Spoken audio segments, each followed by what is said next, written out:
Welcome, welcome, everybody. We're going to go ahead and kick things off. It's fun to see that we have folks joining from Texas, Pakistan, Denver, Florida Keys, Sweden. Awesome. That's the homeland for my ancestors. Virginia, great. That's close to our global HQ. Houston, awesome. Nova Scotia. Oh, hey, Nicole. Good to see you join. Thanks for joining. Our webinar today is going to continue a series that we are running on the customer lifecycle. And we focus a lot on how to incorporate artificial intelligence, and in this particular case, ChatGPT, one of OpenAI's tools, into that process. And I'm really excited to get into it today. Joining me is Alex Baines. Thanks, Alex. Thank you, Kevin. There we go. It's great to be here today. Love building with the product, and looking forward to showing everybody today. Awesome. Alex and I have had a lot of fun going through this for the past couple of days. He's a sales engineer on the team. I'm an account executive. If you book a demo with us, you might get both of us. You might get someone else. It rotates a bit, but we're excited to talk to y'all. A couple quick announcements before we get into the meat of the webinar today. We do have a free training event coming up.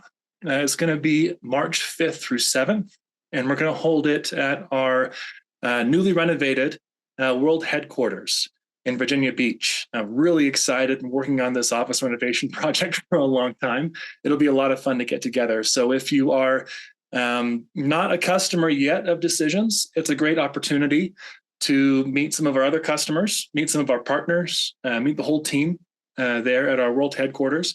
But always a great opportunity for existing customers and partners to come and continue learning about how to use Decisions.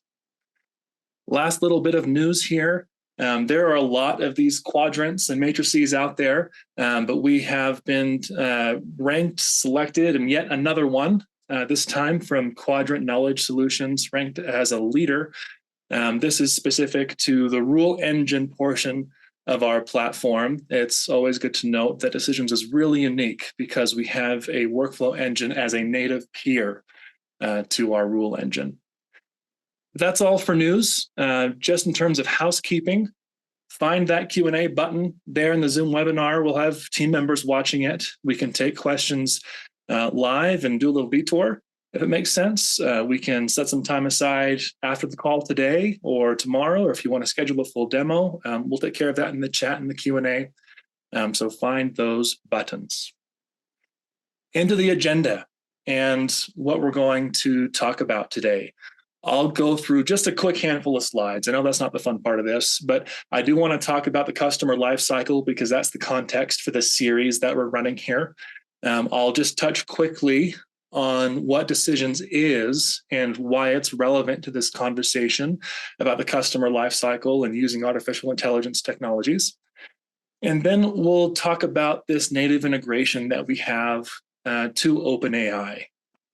We'll continue that by getting into customer onboarding and the demo. And I'm really excited because this is a new year. This is 2024. I'm still kind of getting used to saying that. And we just had our sales kickoff here at Decisions. And everything that we're going to show you today, and I'll skip forward to the next slide, everything we're going to talk about in this customer lifecycle webinar series, these are things that we're using. And they're not perfect, they're not polished, but they are live. And we're going to continue to improve these over time so that we can get better here at Decisions, so that my work as an account executive here can be more readily translated and made available to everybody downstream after a deal is closed. But it's also something that we want to make available to all of our customers. We want to continue to teach our customers how to use and adopt the latest technologies. And with respect to artificial intelligence, it's all still new and everyone's still trying to figure it out. But one of the big insights that we bring to the table, especially in the context of the customer lifecycle, is how do you bring all of your data together to properly leverage these large language models, to properly leverage artificial intelligence, and then actually kick off business processes that help you realize the value from all of those solutions. And you'll see what we mean when we get into the demo. But in terms of the customer lifecycle webinar series, we've held a couple of these already. If you want to go watch them, you can go to a link that we'll throw into the chat. It's decisions.com/customer-journey. The ones in red, you can go watch them today if you wanted to. And just a note for the next webinars that we're going to touch in the conversion and retention parts of the customer lifecycle. These are somewhat specific to how we see the world here at Decisions as an enterprise technology company. So, we have a Scrum meeting summarization with AI webinar that is really focused on how we, gather a ton of information from multiple teams with one of our customers, even before they become a customer. And then immediately after they become a customer, how do we take all that information from the sales team, from a Scrum meeting, and summarize it? And that's going to happen Thursday, January 25th, if you want to join that one, or make a note to check the recordings after that date. And then February 8th, we're going to cover something more in the vein of retention in the customer lifecycle. That's going to be implementation to support handoff. And we're excited to continue this series. In terms of who we are here at Decisions and how you can use Decisions to automate any of your business processes, I want to frame up the two big pillars that I've already emphasized. One is the rules engine. That was that quadrant ranking that we had the little news bit about. The second is its peer, the workflow manager. And having both of these tools be peers is really, really important. When Alex gets into the products, you'll see how rules live inside of workflows. And I'm not sure we'll touch it today, but there's a lot of ways that rules can actually leverage workflows as well. But we also have tools that help you measure an existing business process with mining agents, a lot of out-of-the-box integrations, and capabilities to add integrations to anything that has an open API, or things that are kind of older legacy systems that don't. If you need to run scheduled jobs to check file servers and pull stuff that's new and then scrape data from a flat file, all that stuff can be done, and that's in our integrations category. And then we have the interface designer. And you will see a lot of this today. This kind of lives in between the seams of some systems. For what we're doing today, at least, it'll kind of live alongside of Salesforce. Forms will pop up inside of browsers. We'll have some dashboards and reports. But you can also use Interface Designer to build really any type of customer portal, even some consumer level web-based experiences. In terms of the common patterns that Decisions is used for, I did touch on the rule engine and decisioning, and this goes big in terms of scale. We're talking about millions of rules executing every day in some circumstances, highly available global implementations, down to very simple, who needs to approve this expense, back office type of automation. But very, very common use cases that we see in the healthcare space are medical claims processing, financial services, anything related to insurance application processing or quote to cash, mortgage processing. The big idea being it's really easy to change this business logic over time, and it can be centralized so that it's not stuck inside of code or spreadsheets that are distributed throughout the organization. We also have extending and expanding, your core systems in your tech stack, major ERP systems, CRM systems. You'll see Salesforce today when we get into the use case with ChatGPT and how we're using both of those things together alongside of Gong, a sales enablement platform.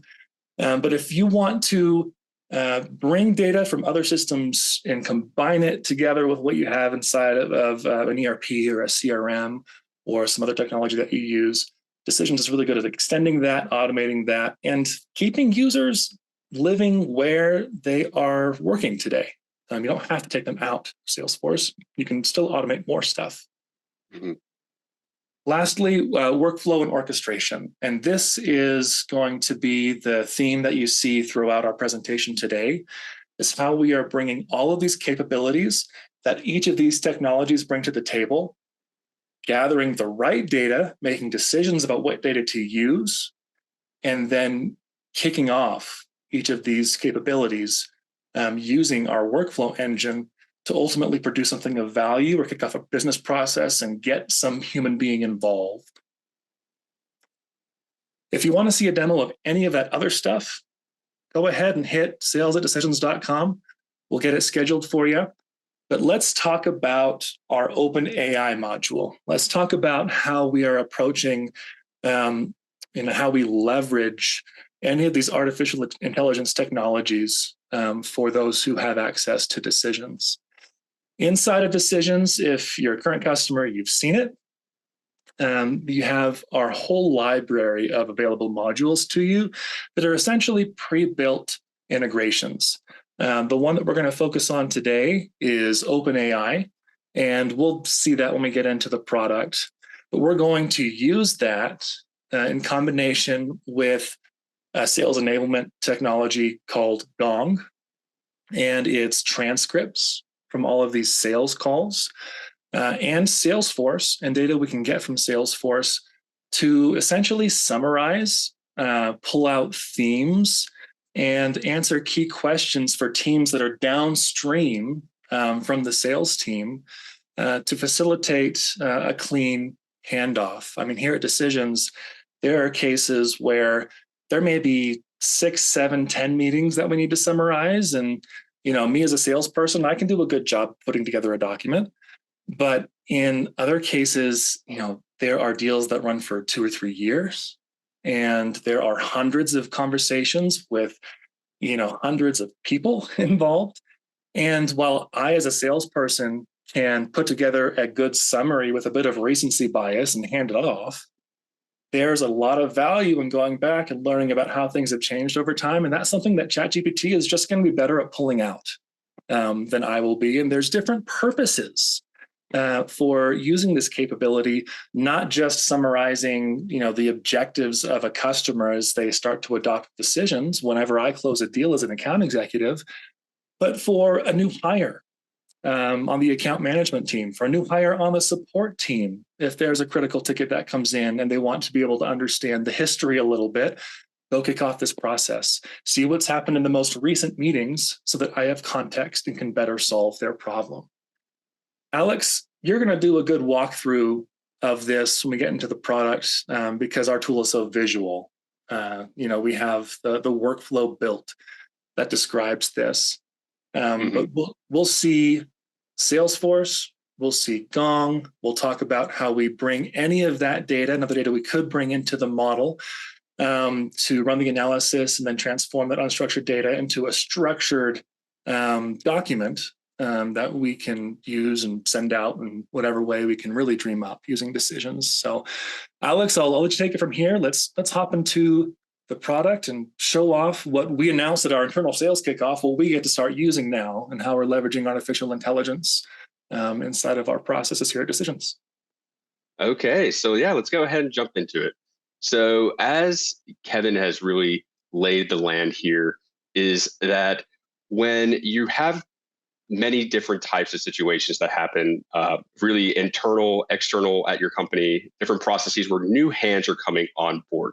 In this case, it happens to just be onboarding, very classic. You have someone who went from an opportunity who is now a client, and you want to get those people up to speed as quickly as possible. We're going to show you how we do it here at Decisions ourselves. But of course, if you have any idea of how this could help you, please come to us as well. Your process, of course, probably looks a little different, and we could figure out how we can make that happen for you. But today, what I'm going to go ahead and do is I'm going to get this process started manually, but I just would like to point out that at Decisions, we have this running on a scheduled job. Now, clearly with our CRM system, we indicate when they go from an opportunity to a client. And what happens is when that happens, it then emails out to everybody who was involved in that opportunity and everybody who is going to be involved with them as a client. It's going to then fetch all that information that is relevant, determine which information is relevant, and then analyze it and then send that back to everybody. Okay. Just to get your turn there a little bit, Alex, we're talking about this in terms of, and you can go to the Salesforce screen. We're talking about this in terms of us as a software company. going to Mhm. market and serving our customers. But think about financial services. Think about a wealth management firm who serves thousands and thousands of clients with hundreds of financial advisors who are having constant conversations. And potentially, if those are recorded, and sometimes there's compliance issues with that. But in these contexts where there's all of this data available, this frontline data between your business and your customer, how do we bring that in and then produce value from it? Absolutely. Absolutely.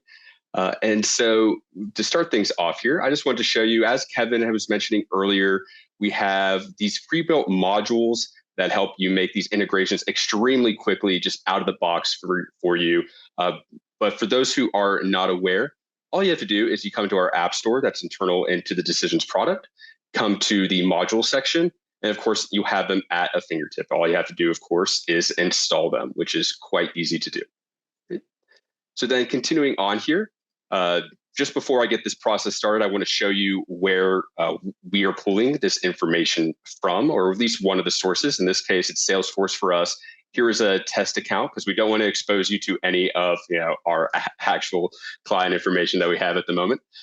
But with Decisions, of course, there's many different types of interactions disposable to you. So I have all this information here. It might not exactly be relevant to different processes or to certain people, right? And so instead of having to sort through all this manually, you can come over here and generate perhaps an account overview. And with Decisions, you've determined what really is the most important information for you. And then perhaps, of course, as well, is you want any activity that's happened over the last certain odd number of days, whether that is the entire history of the company, or of course, just the last 30 days, 90 days of email communications that you've had. And I'll go ahead and continue that. And then, recognizes that I am the one who reached out for this information. It may email some other people as well, but I would expect this to then generate a document for me via ChatGPT and our decisioning module and send that to me via email. Right. So that's one of the ways we can initiate these processes. But now really continuing on to onboarding and really showing you the different cases that we have and how we do go about this internally is I would come here and I want to get my onboarding information. And so to begin, it pops up a form. And just to be clear, Alex, to make sure people are following, we're kind of duplicating what we just did inside of Salesforce, right? Inside of Salesforce, we clicked a button to kick off this process. Yes. We mentioned it could have been a scheduled job. It could have been triggered by moving a deal from one stage to another, right? Lots of ways to kick off the process. But here inside Decisions, inside of our studio, we have a manual way to kick this off because there's some different reasons why we might want a summary that aren't necessarily tied to something inside of our CRM. Right. Yeah, precisely. And I mean, it's a flexible product in general, right? So what makes sense for you in, one process over another, right? Or of course, just having multiple different ways to do something is always nice. There's always new information. So for example, for an internal kickoff meeting, which is what I want to do in this case, I want to get information that's the most relevant to getting someone up to speed to that point in an onboarding process. Perhaps after the opportunity went from opportunity to client, there might have still been some communication lines that happened after that fact. So even though we had it running on a scheduled job, nobody has to initiate it manually. Of course, what we can do instead is have someone, I want to analyze more information that we now have available. And so I'm going to come in here. We fetch the information via Salesforce, what opportunities have recently become clients. And then of course I can come in here. And now this is going to be important later on in our workflow processing. We're just going to say, okay, I have a lot of data available for me now, but what data is important to me right now, right at this moment? And in this case, I want to go ahead and I want to be as prepped as possible for an internal kickoff meeting and that planning going forward. So we can really hammer in on that call. What information do we need? What's important for this client, for this customer? And I'm going to go ahead and submit that. And it's now pulling all that information, orchestrating it between the various systems, and then prompting ChatGPT. This is the prompt that we need. This is the information that we have. Do that analysis, and then email out to me. It just went ahead and finished, but just to show you, this was the information that we have indicated that we need. One, it provides a high-level overview of the account information that we have. And then, of course, here is the information that we specifically indicated that we wanted for internal kickoff onboarding meetings, right? And so while we aim to, at the very end of that meeting, have all this information, absolutely, this is the questions that it's analyzing those calls for. It's getting your other users up to speed who haven't been step by step involved in this process along the way. And even people who have been there before, right? It can be a very long process, and these questions, can be hard to answer. And this helps eliminate any perhaps human errors that can happen as well. Yeah, Alex, let me touch on a quick question for Omar. Yeah. You can get the recording of this. We'll put the link here in the chat.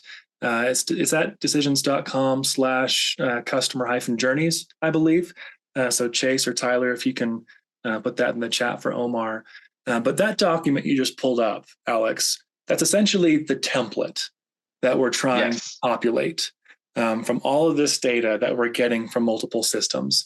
And where the rubber really meets the road, when we're trying to understand how do we apply artificial intelligence to something like this handoff document, where we're aggregating information from tens or hundreds of meetings, along with the information we already have about the customer inside of Salesforce, which includes a bunch of enrichment data that we've gathered from multiple different sources that we're subscribed to here at Decisions, alongside of whatever else the salesperson might have wanted to emphasize. We get to these questions, right? We get to these onboarding questions that summarize what someone might need to know downstream.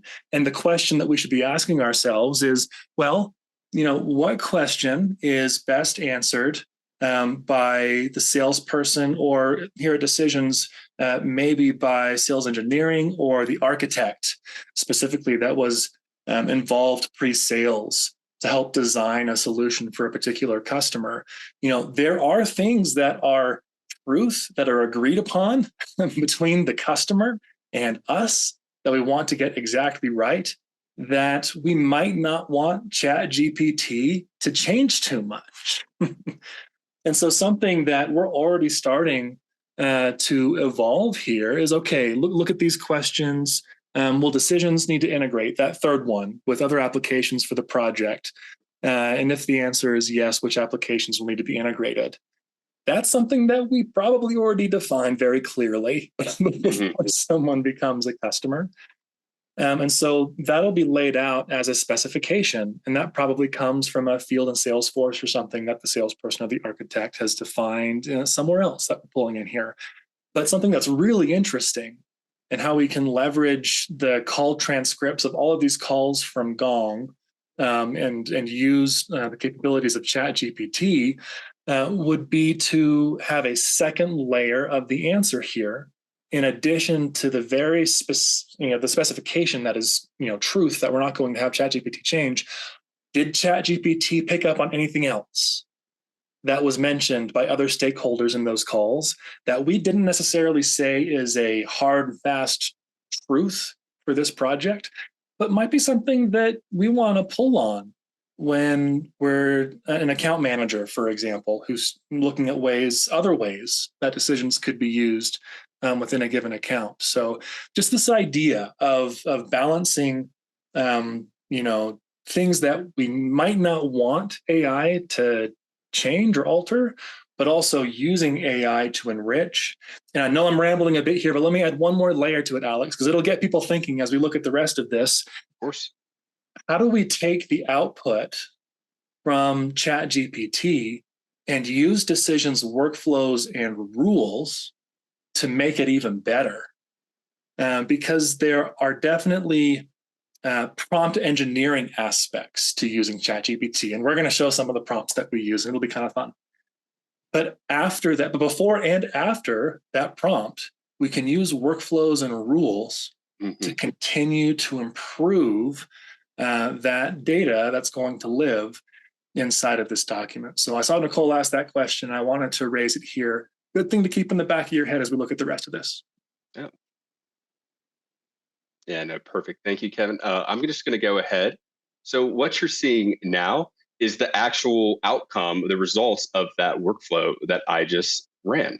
Great. So went ahead, I have the pixel wave technologies for me.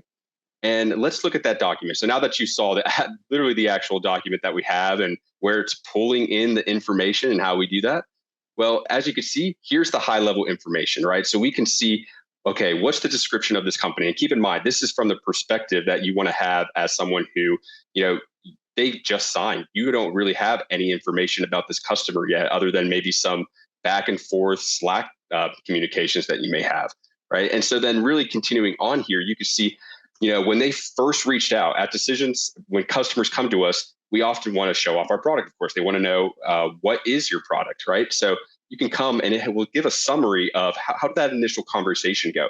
What were some key highlights of that call that might be great to know? And then, of course, we do proof of concepts at our company as well to say, just really determine, hey, are we a good fit for you? Are we a good solution for your use case? And then continuing on as well, here's those recent communications that you have, right? It's really filtering through all of those emails that were there between various different users, different people. And then it's not only giving you summaries of those emails, but also giving analysis as well, right? Like how, what's the general sentiment of the communications that's going on here? And then really just continuing on, it's just going to be a lot of communications that happen. Let's go ahead and let's get to the internal onboarding questions, right? Here are those questions that we want to answer. Here's the prompting that we did where it went through all of those calls transcripts that happen throughout the history of, your interactions with that customer.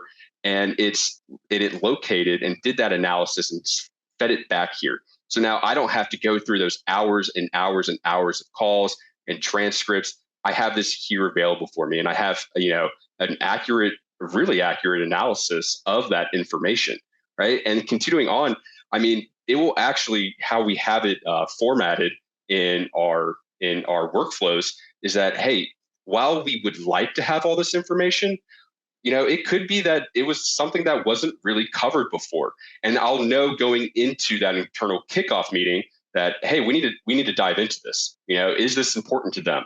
Was this just something that was missed before, right? And let's see. Oh, so for example, if I come down here, how did the decisions made within the project contribute to the expected return on investment? It does not look like there were any details provided about that specific question. I know now going into that onboarding meeting, that we need to dive further into this, and perhaps as well, when do we need to have an MVP by? It looks to me that they would like to have one in by February, but then you wanted to have some testing and then have it in by March. But then why do they have that deadline? And then in this case, we can delve into further, well, why do they have that deadline? And then, of course, it seems to be that the reason why they have that certain deadline is they have an important client that, what they are building with decisions is going to be very important for their client as well. So we know this is a full hands on deck situation, right? We want to get them ramped up, extremely quickly. I mean, so shame on me if this was my example deal and I wasn't talking about ROI before it was handed off to the rest of the team and what's really important to focus on there. But think about what this document could be outside of it being an internal document. Great executive summary, right? If you're looping an executive into a new project, they can get up to speed really, really fast. But what about someone external? What about someone like a partner, a consultant, or someone else who needs to provide input, even the customer themselves? There might be some things that we want to apply some business logic to, or some rules to say when we're producing this output, don't include this piece if we're going to send it out to someone external. Or pulling that logic closer to ChatGPT, when we run this data through ChatGPT, do not consider these factors or these themes when generating these summaries. Yeah, precisely. And that happens at the prompt engineering level, but it can also happen at the workflow and rule engine level. Absolutely. All right. Kevin, are you ready? I want to show them the magic that's going on behind the scenes there. Oh, yeah, let's do it. I'm excited. All right. Because this is all new to us too. Like, these are things we get to use, and we're still learning more about it. All right. So I just went ahead and I accessed the studio. This is where this build is actually residing that you're seeing here. Okay, so I can see all of the various components that went into actually building this workflow. And as I come in here, as you can see, this is where we're pulling that information from Salesforce, right? We're pulling that client information. And then as you can see further on, now that we know what exactly that we're doing, what client that we're operating with, what actually we want to perform, what data that we are looking to analyze that we need, we're then fetching that relevant information along the way here. And before I just continue on, I'll show you really how this full flow is operating here. And at Decisions, we really like to segment everything into what we call subflows or sub-processes.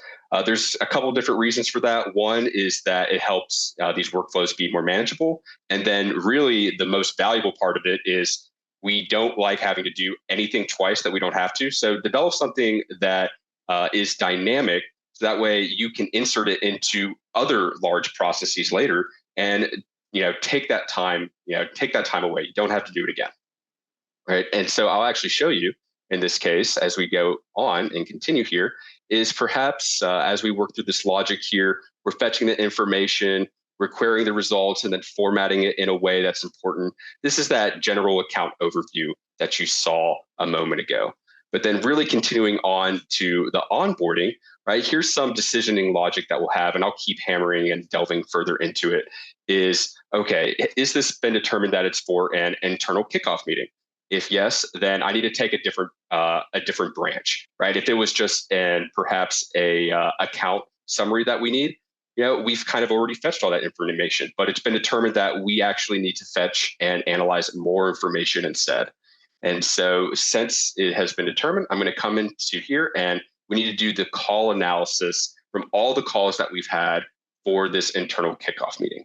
Yeah, there was a lot going on before with that step, Alex. That's the orchestration bit, right? Where we're gathering all the data from multiple systems and getting ready to feed it into the artificial intelligence solution. Mm-hmm.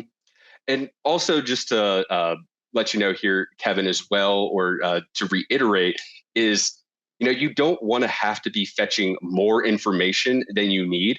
So in this case, now that it's an internal kickoff meeting, I'm going to fetch some extra information on top of that, right? That might not have been useful in in certain scenarios, right? Awesome. And so continuing on here we are. Filter some more questions for that ChatGPT. All right. And so here we are. Here is just a fetch step that we have where we have the opportunity, we have the client's ID, and now we're communicating to those external systems to, okay, give me the information that is, for this specific client. And then as well, let's go ahead and, in this case, it's call transcripts. Well, let's segment those calls based on certain categories. And of course, as we continue on here, not every opportunity, not every client, I mean, even different opportunities for the same client is going to be the same, right? There might be certain calls that were had in some opportunities that weren't there in other opportunities, right? And so with those really highly variable situations that could happen, with Decisions, you can plan, what those situations look like. And with Decisions, you can plan for those various those various different situations. And so then automate that. So then you never have to worry about, oh, well, this system failed because we didn't plan on this, or because, we were giving it everything that we had, and it was just, not needed, right? We didn't plan accordingly. And with Decisions, you can, this is such an eye-opening moment, Alex, for people who have been trying to figure out, how do I use ChatGPT? And in their heads, they're familiar with the chatbot type of experience. They might know about what prompt engineering is. But when you start thinking about, okay, how am I going to implement this inside of my organization? You start to realize that, I need to provide access to internal data to make this valuable, number one. Are there ways to do that with ChatGPT?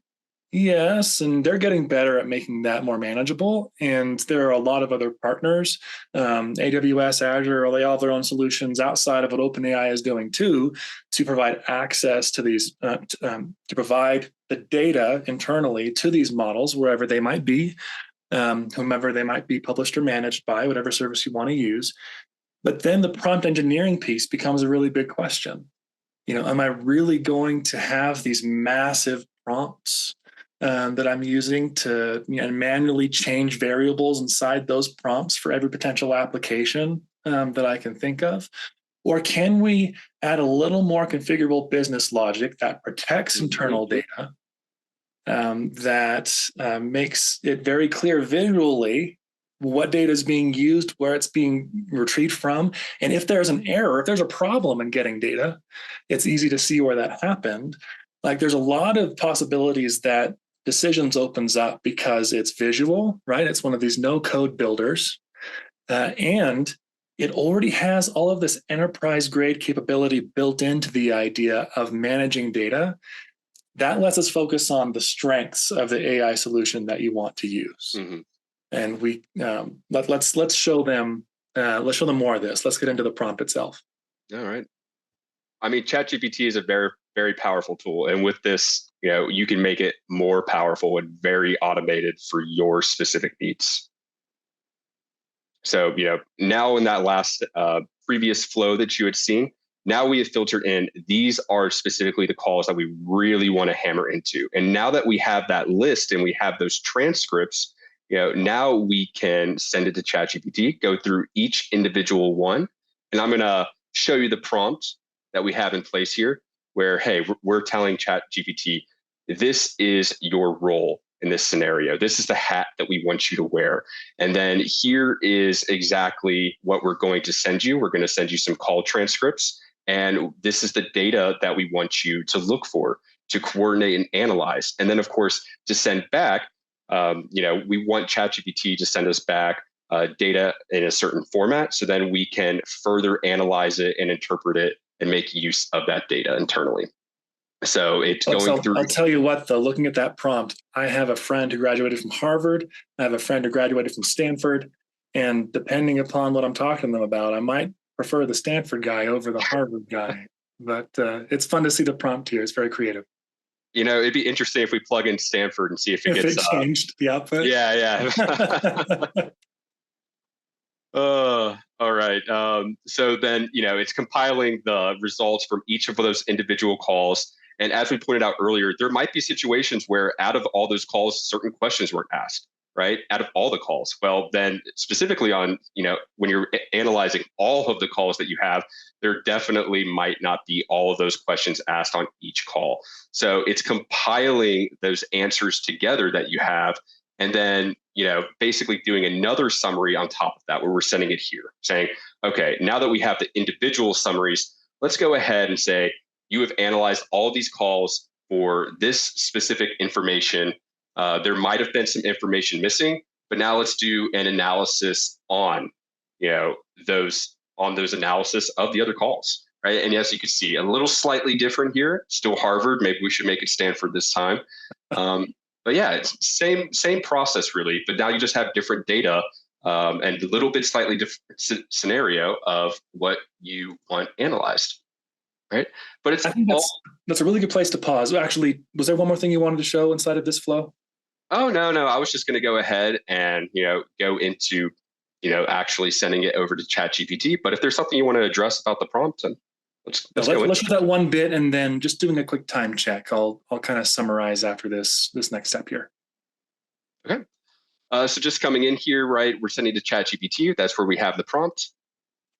And then this is where, we're going ahead and setting it once again, right? We're setting it that information. We're setting it the information, the content of what we need analyzed in here, right? So we have, the prompt that we have, the questions that we're expecting, of course, and then we're getting it all back. But then, of course, what's always important is ChatGPT is not perfect. So, and really, there's many different situations where the data, nobody's perfect, right? So what you do with decisions is you then have situations and workflows set up where then you can determine what information, what really might have gone wrong. And if that's the case, you can then clean it up to then be able to transform that data and make use of that data. Because once again, automation, you want to make it that nobody has to manually interact with this and it works every single time. Perfect. That goes to Nicole's question from earlier. That was awesome, Alex. Thanks for sharing. Doing a quick time check here. I want to make sure we save time for Q&A. And just a reminder, if you'd like to schedule a demo, just hit sales@decisions.com and we'll get you set up. The next webinar that we have, and I'm going to share the screen real quick, Alex, if I can. Oh, of course. The next webinar that we have is going to take more of a technical bent in terms of content. It's going to be Scrum meeting summarization with AI. And then we have those live events coming up, the training later in March, if you want to come learn more about how to use decisions. But there were a couple of questions that came up during the call. We might hop back into the product or we might just answer it here. If you have any other questions, feel free to submit them. I'll try to handle them here before our time is up. But one of the questions was around how this might be applied to real estate agencies. Always fun to consider other domains, outside of what we're doing here at Decisions, which is, B2B technology. I touched a little bit on financial services with wealth management, but what about real estate agencies? We're already working with a lot of property management firms and automating a lot of back office types of things, but how are they going to leverage artificial intelligence? Well, from a real estate agency perspective, there's a ton of opportunity, especially when you have scale. If you're covering multiple geographies with your agency that all have unique characteristics that influence what's happening in a housing market, you can use ChatGPT to act as someone who is living in that area, look at news articles, lots of really cool things that can then be used to enrich the reports that you're already sending to clients. You're already giving them market summaries, add a layer, personalize it with ChatGPT. For example, and then use Decisions to manage all of that data from multiple sources, to schedule when you're sending out those market summaries. I mean, that's just one idea, but there's a ton of other opportunities here. But thank you for sending that question. There's another one. Is the decision platform being used to build this workflow? Yeah, I think you saw that in the demo. That was the drag and drop workflow designer. We didn't actually open up a rule. So, I suppose, Alex, I'll stop sharing if you want to pull up any given rule just to show what a rule looks like instead of a workflow. And there's a lot more that we could show in a demo to show all of these different builders, all of the different ways you could use Decisions to build different types of interfaces and stuff like that. But Alex, if you want to show a rule real quick, we'll kind of use that as the exclamation point on this webinar. But thank you all for joining us here on a Thursday. And Alex, let's see what a rule looks like instead of a workflow. Okay, perfect. And this actually leads, I only needed like one more second to go ahead and finish this. So now that we've got this, now that we got that data back and just kind of get a lay of the landscape here, is now that we have this analysis, well, we're going to go through and see, okay, each individual answer, because then we can map it to our data.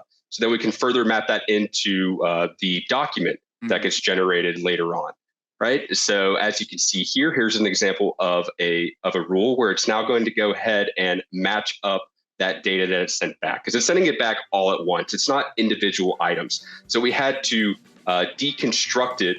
And then once we've deconstructed it, once again, it might send it back a slightly different every single time. And there's a lot of situations where if you don't plan for something to be different, well, then it'll fail on you. And this is a rule where it then, helps those failures not happen at all, right? So it's matching up that data so then you, of course, can do anything else that you may need to logically do with it later on.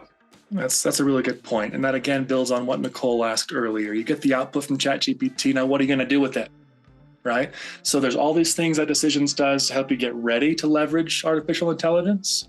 And there's all these things that Decisions can do after AI provides the output to go and use that value somewhere inside of the business.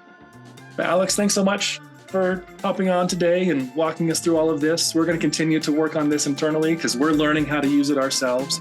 But again, would love to spend time with you all on a demo. And thank you for joining us on this fine Thursday.